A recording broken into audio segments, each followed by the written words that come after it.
Hello, we're going to look at another application of the law of sines in this video. And this problem comes from the book Analytic Trigonometry with Applications by Barnett, Ziegler, and Bylin, 11th edition. Just look in their law of sines chapter. All right, so in this problem, a cross-section of a cornea of an eye, a circular arc is shown, so that's this circular arc right here. All right, that's S.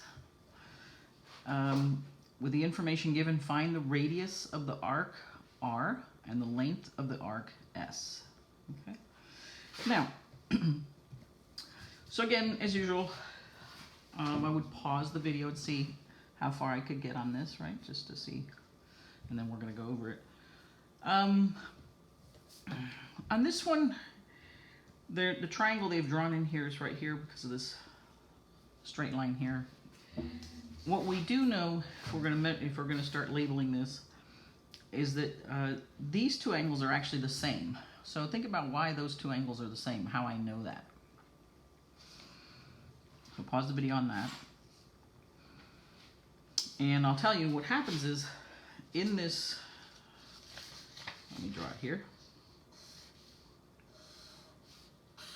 Right. Now the radius, so this is essentially what we see is that this is part of a whole circle, right?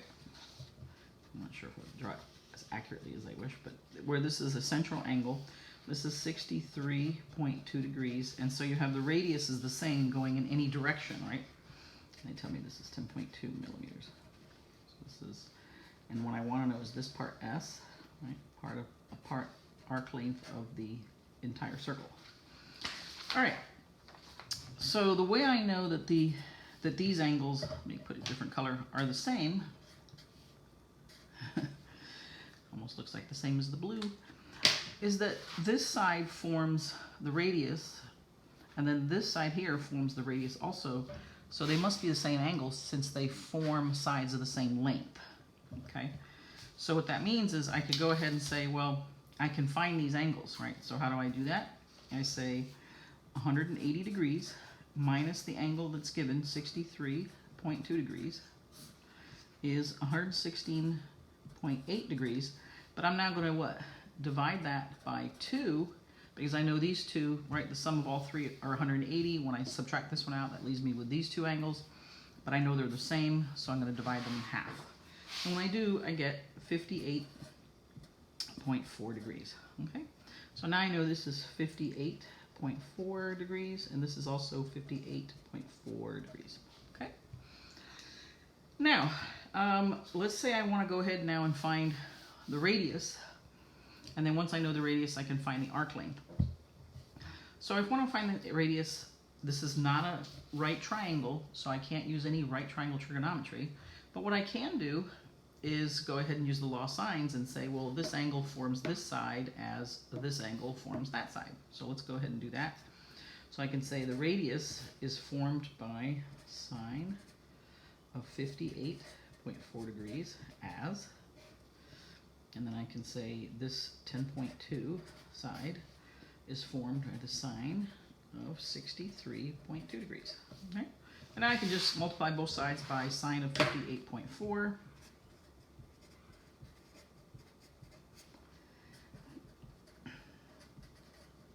degrees. Make sure you're in degree mode.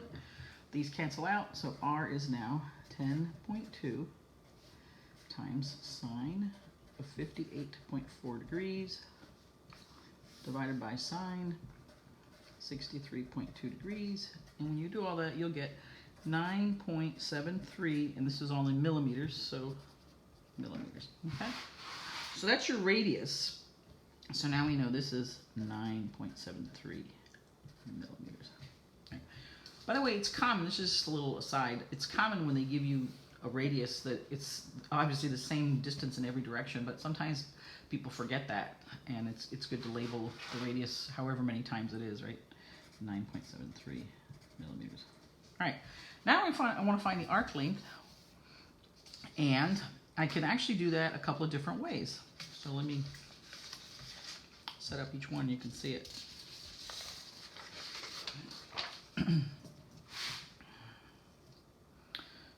find arc length S. All right, so we can do this a couple ways. We can use the general formula S equals theta R, where theta is always in what? Radians, right? That's the only way you can use this formula. The angle has to be in radians.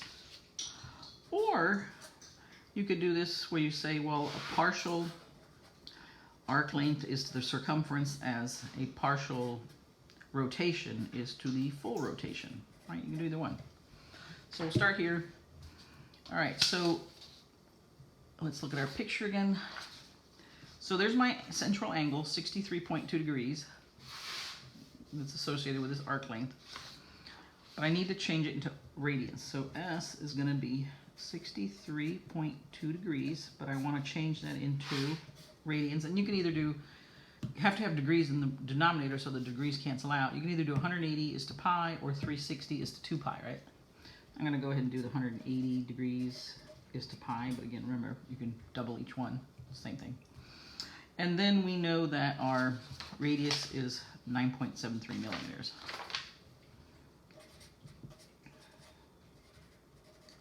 And when you multiply all that out, you're going to get S is 10.73 millimeters.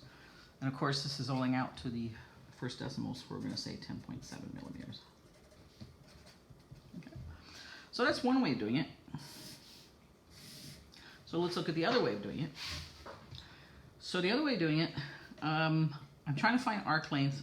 I know theta is the 63.2 degrees. It's that partial rotation out of the full rotation.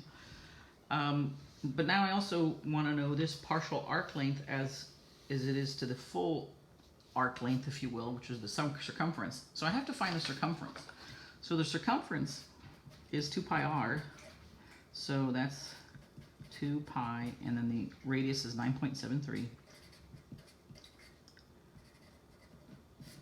And when you do all that, you're going to get the circumference is 61.14 millimeters. Okay. So now I can set up the proportion.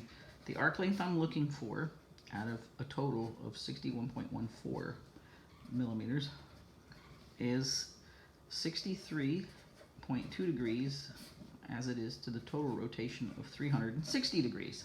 All right. So now you just have multiply both sides by 61.14, right? So you'll have 61.14 millimeters times 63.2 degrees. And that's 360 degrees. The degrees will cancel out, and you multiply everything out, and you're going to get, guess what, 10.73 millimeters. So again, we're going to say just 10.7 because that's the accuracy they have. But either way you do it, of course, you're going to get the same answer. All right? Well, our cat is so happy. He's like, yay, you figured out the problem. All right, thanks so much for listening.